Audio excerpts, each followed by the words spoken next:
नमस्कार, अपना उत्तराखंड में आप सभी का स्वागत है। मैं हूं नीलू। करते हैं खबरों की शुरुआत। उत्तराखंड को आज कई बड़ी सौगातें मिलने जा रही हैं। केंद्रीय मंत्री नितिन गडकरी कुछ ही देर में हरिद्वार देहरादून 4 लेन हाईवे का वर्चुअली लोकार्पण करने वाले हैं। 37 किलोमीटर लंबे इस हाईवे को 1000 करोड़ की मदद से 4 लेन हाईवे में कन्वर्ट किया गया है।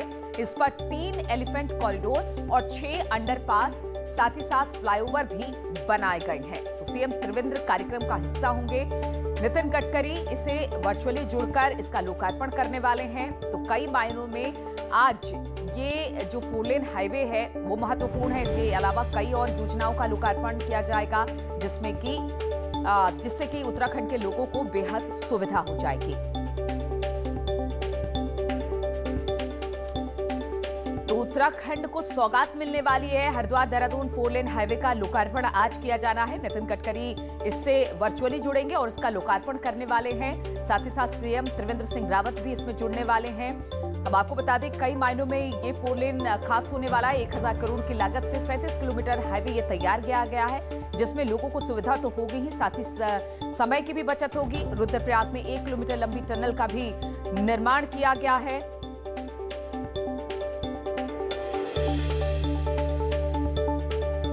और हम आपको बता दें, जन शताब्दी को आज पीयूष गोयल जो है वो रवाना कर रहे हैं। इस वक्त सीधी तस्वीरें हम आपको दिखा रहे हैं, जहां पर आप देख सकते हैं वर्चुअली जुड़कर जन शताब्दी की शुरुआत की गई है।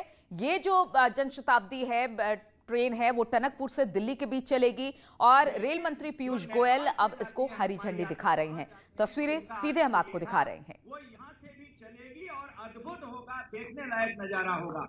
इसके लिए हम अपने बड़े भाई पीयूष गोयल जी को बहुत बधाई देते हैं कि उन्होंने इतिहास कायम किया है। बोलने का वक्त नहीं है। मैं पहले बजट में जब मुझे बोलने का मौका मिला था, मैंने ये सारी मांगे उठाई थी, कौन सी ट्रेन कहां पहाड़ की जानी चाहिए, और इसमें भी उठाई है अभी बजट सत्र में। लेकिन मैंने फ्रेट कॉरिडोर के बारे में उस बार बताया था। कई लोग मुझसे पूछने लगे कि फ्रेट कॉरिडोर है क्या। वो चीज करके दिखा दी है हम पीयूष गोयल जी ने, जो कभी भूतो न भविष्यति कभी हो ही नहीं सकता था। मैं उसके बारे में बाद में बता दूंगा, फ्रेट कॉरिडोर। चलिए, तो ये भी एक उत्तराखंड के लिए सौगात ही है।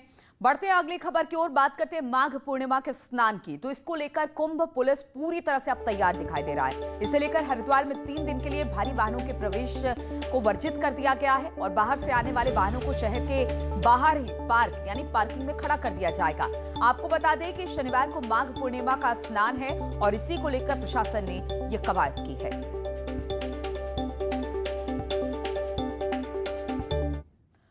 और कोरोना के नए स्ट्रेन को लेकर हरिद्वार प्रशासन पूरी तरह से चौकन्ना है और कुंभ में आने वाले बाहरी राज्यों से जो लोग होंगे उनका कोविड टेस्ट कराया जाएगा। और ऐसे 5 ऐसे राज्य हैं जहां पर खास तौर पर निगरानी होगी, जिसमें प्रभावित 5 राज्यों को लोगों पर विशेष नजर होगी और साथ ही साथ इनका कोविड टेस्ट होगा।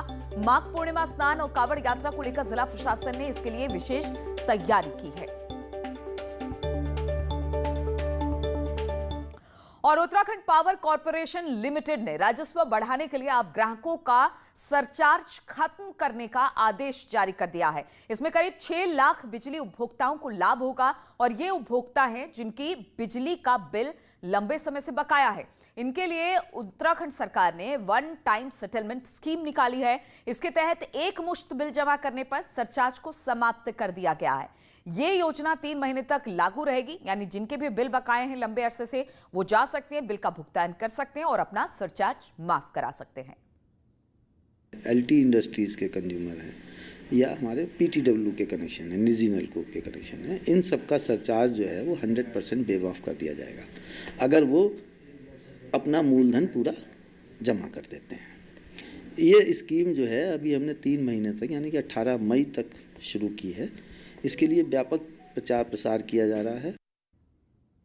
और राज्य सरकार की योजनाओं को गांव-गांव तक पहुंचाने के लिए सीएम क्यूआरटी टीम का गठन किया गया है। ये टीम किसानों और फिर दूसरे ग्रामीण की समस्याएं सुनेंगी और उनका समाधान भी करेंगी।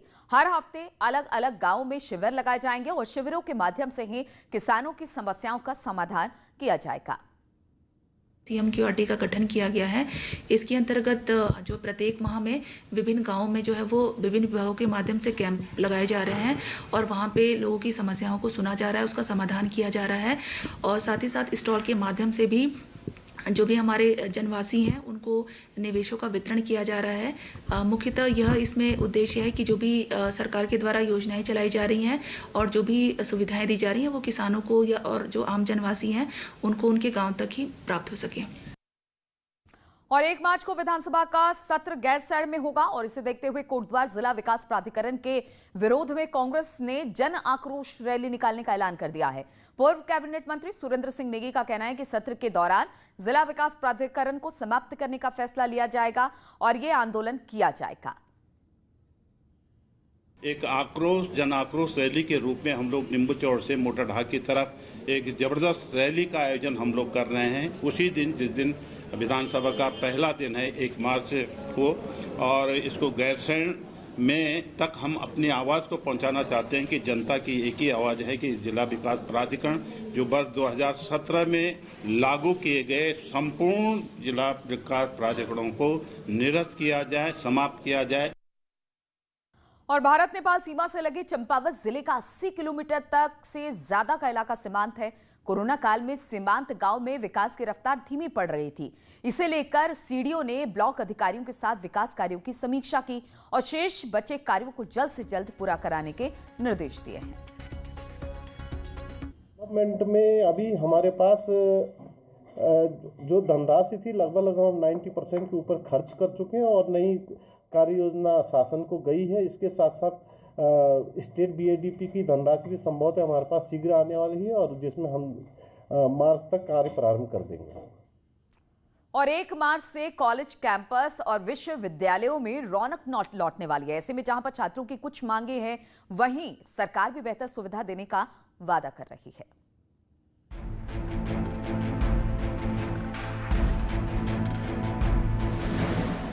1 मार्च से प्रदेश के कॉलेज और विश्वविद्यालय खुल रहे हैं। इसके लिए शिक्षा विभाग ने तैयारी कर ली है। वहीं 1 साल से बंद कॉलेजों के छात्र भी जोश में हैं, लेकिन उनकी कुछ समस्याएं हैं। छात्रों ने मांग की है कि कॉलेज कैंपस में इंटरनेट की स्पीड बढ़ाई जाए और लाइब्रेरी से पुस्तकों को जारी करने की संख्या बढ़ाई जाए, साथ ही सिलेबस भी अपडेट किया जाए। महाविद्यालय में देखें तो बहुत अनेकों प्रकार की कमियां हैं, क्योंकि जिस प्रकार से यहाँ पर सबसे बड़ी मेन प्रॉब्लम जो है यहाँ पर बुक्स को लेकर है, क्योंकि यहाँ पर केवल और केवल बच्चों को लाइब्रेरी कार्ड से 2 बुकें इशू होती हैं। तो हमारी आगे हम भविष्य में जब इसका आंदोलन करेंगे तो हमारी मांगे कम से कम एक बच्चे को एक आईडी पर 1.5 GB या 2 GB का इंटरनेट दिया जाए और सुपर फास्ट या तो 4G या 5G का दिया जाए। मैंने एडमिशन लिया था, यहाँ पे जो लाइब्रेरी कार्ड में जो बुक्स मिलती है, एक स्टूडेंट को 2 बुक्स मिलती है, लेकिन जो उसका पैटर्न है, जो बुक्स का पैटर्न है वो बहुत ही पुराना है। जो आज के सेमेस्टर का जो सिस्टम है उस टाइप की बुकें नहीं है। इधर प्रमुख सचिव उच्च शिक्षा ने दावा किया कि 1 साल से कॉलेजों के बंद होने से छात्रों को जो नुकसान हुआ है उसकी भरपाई की जाएगी और छात्रों को कॉलेज कैंपस में वाईफाई दिया जाएगा। आउटडेटेड किताबों को भी हटाया जाएगा, साथ ही शिक्षकों की कमी को भी पूरा किया जाएगा। यह है कि हम अपने जितने हमारे सरकारी डिग्री कॉलेजेस हैं उसको हम निकट भविष्य में सभी को wifi campus, free wifi campus बनाने जा रहे हैं। उसी प्रकार हम सभी में हाईटेक लैब्स स्थापित होगी, साइंस लैब हम देने की कोशिश कर रही है। उसके बाद जो हमारे रिक्त पद हैं शिक्षकों के, उनको भर्ती करने के लिए जो भी प्रक्रिया हो सकती है वो करने की कोशिश की जा रही है। जल्द ही कॉलेज कैंपस में छात्रों की चहल पहल होने वाली है और सरकार छात्रों की सुविधाओं को देखते हुए व्यवस्था भी दुरुस्त करने जा रही है। उम्मीद है ऐसे में छात्रों को बेहतर शिक्षा मिलेगी।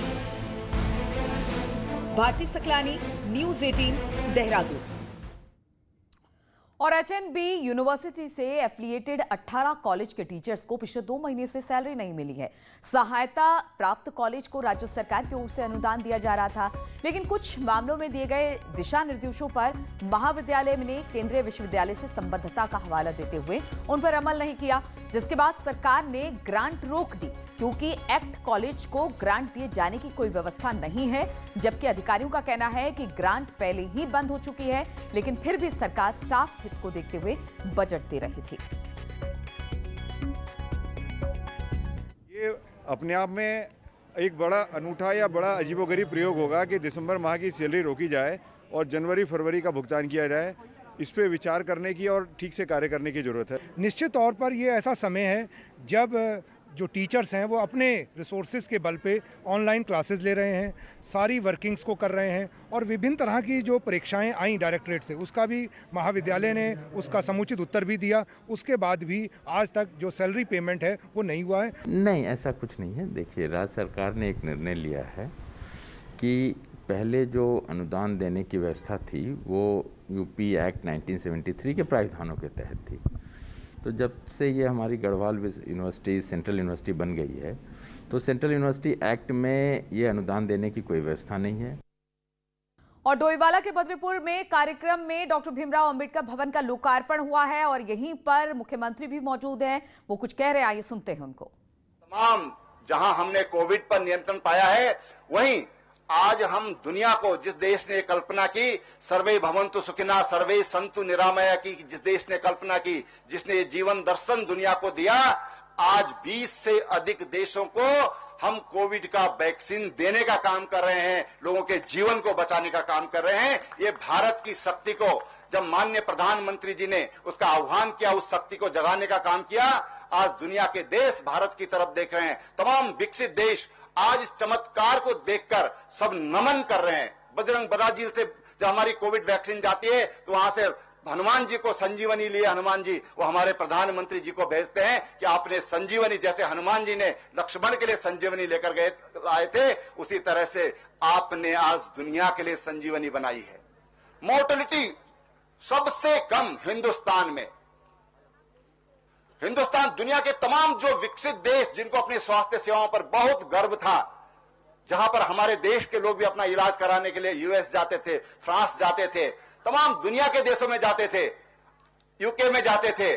आज यूके लॉकडाउन में है, आज यूएसए लॉकडाउन में है, आज दुनिया के तमाम देश लॉकडाउन में हैं और हम खुली हवा में सांस ले रहे हैं। इस तरह से सभा में बैठे हुए एक दूसरे को देख रहे हैं, मिलजुल कर रहे हैं, एक दूसरे की नमस्ते राम राम हम लोग कर रहे हैं। ये आज इसलिए हो पाया है कि आम जन ने, माननीय प्रधानमंत्री जी ने जो मंत्र देश को दिया, उस मंत्र को लोगों ने सुना और उस मंत्र ने आज इस देश को बचा दिया। चलिए अब बढ़ते हैं अगली खबर की ओर। बात करते हैं, उमा भारती ने रेणी किया दौरा, रेणी गांव का दौरा किया है और यहां पर प्रकृति आपदा आई थी। प्रकृति आपदा आने के बाद यहां पर उमा भारती ने दौरा किया है, वहां के लोगों से मुलाकात की है, किस तरह की कठिनाई का सामना उन्हें करना पड़ा है और इसी को लेकर उमा भारती रेणी गांव के लोगों के बीच पहुंची।